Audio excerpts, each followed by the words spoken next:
Bonjour à toutes et à tous, bienvenue pour cette nouvelle vidéo. Aujourd'hui, on va donc attaquer le meuble à console de jeux vidéo. Donc, je vais diviser cette vidéo en deux parties, où je vais commencer par vous expliquer un peu le process. J'ai eu une réflexion comme quoi ce serait intéressant de savoir comment je construisais mes meubles. D'autant plus que finalement, aujourd'hui, ça sera encore du MDF, de la peinture et des vis, quoi. Donc vraiment, ça change pas beaucoup des deux dernières étagères que j'ai réalisées. Donc on va peut-être s'attarder un peu plus sur l'aspect préparatoire de la chose, sur quelle est la réflexion que j'ai apportée et comment je choisis mes dimensions, etc. Euh, donc on fera ça dans un premier temps et ensuite donc il faut que je démonte l'ancien meuble qui est finalement le tout premier meuble que j'ai jamais construit avec mes mains. Bon, il n'y a rien de droit, j'avais pas d'outils, c'est du mélaminé que j'ai repeint avec une bombe de peinture, enfin ça n'a pas tenu du tout, c'est une catastrophe. Et en plus c'est même plus aux bonnes dimensions. Donc il a fait le taf pendant un an. Là je le démonte, on va l'amener à la déchetterie et on va pouvoir attaquer donc la construction du nouveau meuble. Donc peinture, on va visser et boucher les trous et voilà, tout comme d'habitude quoi. Voilà, donc c'est parti, je vous retrouve tout de suite sur l'ordinateur pour vous montrer un peu comment j'ai modélisé mon meuble. A tout de suite. Ok, donc nous voilà sur l'ordinateur. Je vais essayer donc vraiment vous présenter la réflexion que j'ai eue pour arriver à créer mon meuble. Donc déjà, ici, c'est un meuble de console de jeux vidéo. Donc j'ai commencé par lister les consoles que je possédais et à plus ou moins catégoriser les différentes dimensions. La PS2, la PS3 sont des consoles de type allongé et large. Donc une caractéristique de hauteur et une de largeur.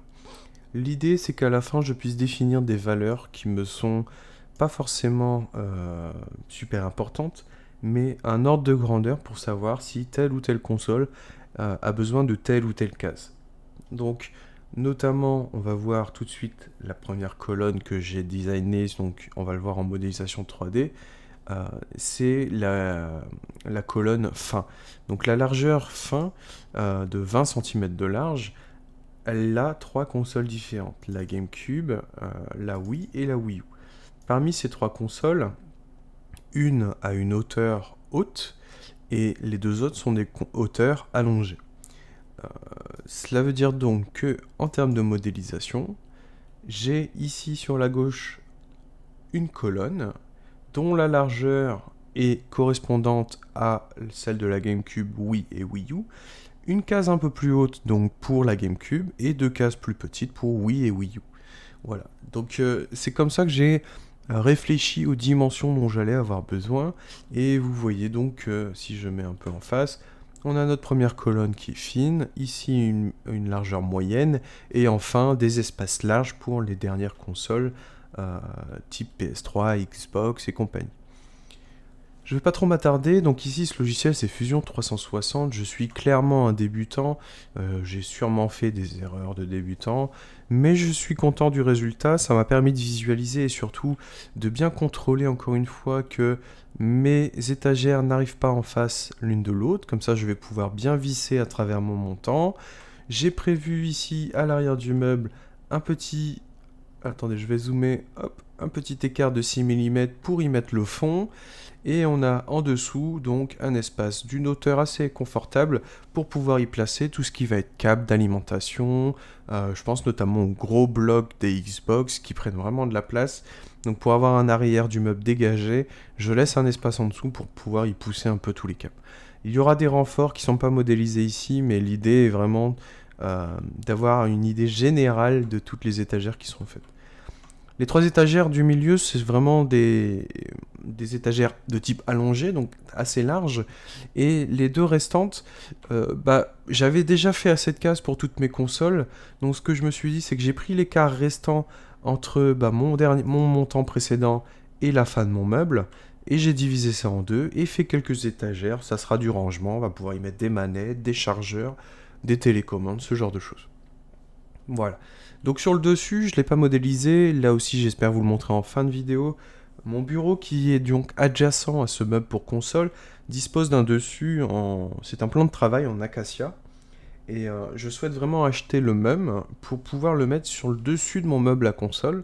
L'idée étant que ça fasse donc un L et que ce soit dans la continuité donc du bureau.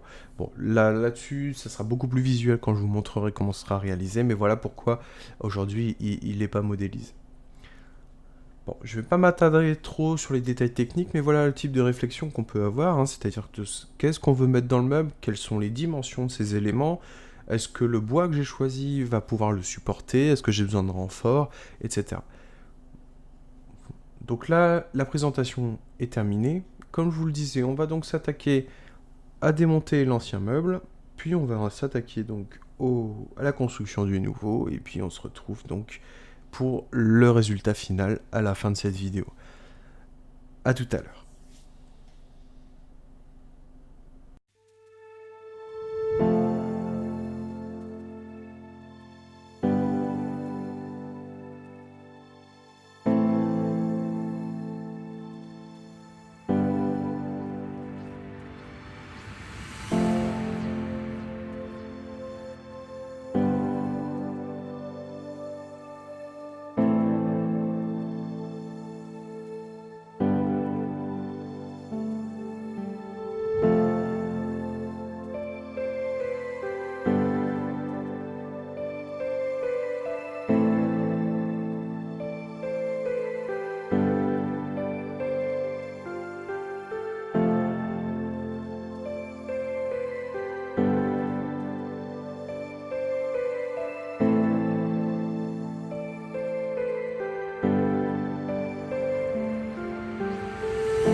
Ok, ça y est, c'est terminé, ou presque. Le meuble est en place, je suis très content du résultat.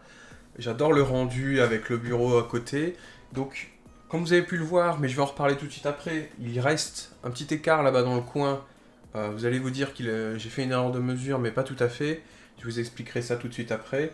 Je reviens juste sur la construction en elle-même. Donc le choix d'avoir peint les morceaux, les étagères avant le montage, ça a eu un grand avantage lorsqu'il a fallu... Enfin, ça m'a évité d'aller repeindre dans les petits recoins, parce que là, des coins, ça en fait beaucoup. Donc c'est vraiment compliqué, au rouleau on peut pas y aller, enfin c'est vraiment, ça m'a fait gagner du temps là-dessus. Par contre, du coup, quand vous faites le montage, vous donnez des coups un peu à droite à gauche, et donc ça abîme la peinture que vous venez de mettre, et donc il faut un peu repeindre. Bon, l'un comme l'autre, je pense que j'ai gagné du temps au final, donc je suis assez content. Vous m'avez vu aussi rattraper la largeur sur les dernières étagères, puisque j'ai commencé d'un côté du meuble, et je me suis décalé petit à petit pour rejoindre l'autre bout. Donc le meuble en lui-même avait une longueur définie, et le problème c'est que si je fais des erreurs de millimètres, ou même d'un demi-millimètre, à chaque étagère que je pose, et à la fin ça provoque un tout petit écart, 3 mm, c'est pas grand chose, mais ça suffit pour que l'étagère ne rentre plus. Donc j'ai utilisé la scie sur table pour mettre ça à niveau, et c'est passé nickel. Donc même chose avec le fond. Le fond, vous m'avez vu essayer deux types d'outils pour faire les trous. Bon, le premier outil, vous avez compris que c'était vraiment pas le bon plan. La scie à cloche, c'est bien mieux. Moi, j'ai pris, alors c'est de la marque Wolfcraft, c'est pas forcément le plus haut de gamme, mais ça dépanne, ça se trouve facilement. Moi, personnellement, donc j'ai acheté ça à Leroy Merlin, ça coûte 10 €, et ça fait des trous assez propres pour du MDF. Bon, de manière générale, donc la construction s'est bien passée. Pas vraiment de remarques particulières. Et donc par rapport au dessus et par rapport à l'espace, donc ça c'est un plan de travail de cuisine en acacia huilé. Donc il est déjà huilé, en fait j'ai pas besoin de repasser une couche supplémentaire pour finir le plan. Sauf que c'est vendu uniquement en panneaux, donc de 2,50 m par 65 cm. C'est ce que j'utilise comme bureau. Là, mon bureau, c'est un plan de travail, donc ça coûte 100 €, encore à Leroy Merlin. Et c'est avec 4 pieds, tout simplement, et c'est comme ça qu'est fait mon bureau. Le truc, c'est que donc on peut pas l'acheter à moins de 2,50 m de long. Donc j'ai acheté le 2,50 m de long, et je l'ai fait couper sur place. Ils ont un service de découpe, c'est assez génial, c'est lui qui me coupe les étagères ou même le meuble. Donc il m'a coupé le plan de travail aux dimensions dont j'avais besoin, et sauf que vu que j'avais acheté un truc de 2,50 m, je me suis dit qu'il était intéressant pour moi de garder la chute sur les 2,50 m de long, et à peu près finalement il y a 18 cm, donc j'ai dans mon garage actuellement 2,50 m sur 18 cm, et finalement en fait mon bureau ici ça fait que 65 cm de large, et je me suis dit, si je m'y prends bien, les 13 cm ici, je peux venir les ajouter à mon bureau. Alors 13 cm, donc je suis encore en train d'y réfléchir, c'est pas encore sûr de ce que je vais faire. Mais dans tous les cas, je vais donc mettre en pause le meuble. On va finir ensemble et modifier mon bureau. Et puis je vous ferai finalement le montage final avec tout en place, la télé, les consoles. Donc cette vidéo sera un peu plus longue, puisque là déjà fait 2-3 minutes que je vous parle pour vous expliquer ce qui arrive là. Et on se revoit donc après ces derniers bricolages pour clôturer ensemble la vidéo. J'espère que jusqu'à présent vous avez appris des choses, ou que vous avez apprécié le montage du meuble. Si vous avez des questions, n'hésitez pas. Mais on voit ça tout de suite après. Allez, à tout à l'heure.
Donc voilà, le collage a séché, j'ai pu commencer à remettre les éléments sur le bureau petit à petit. Ça me permet également de faire un peu de rangement et de nettoyage.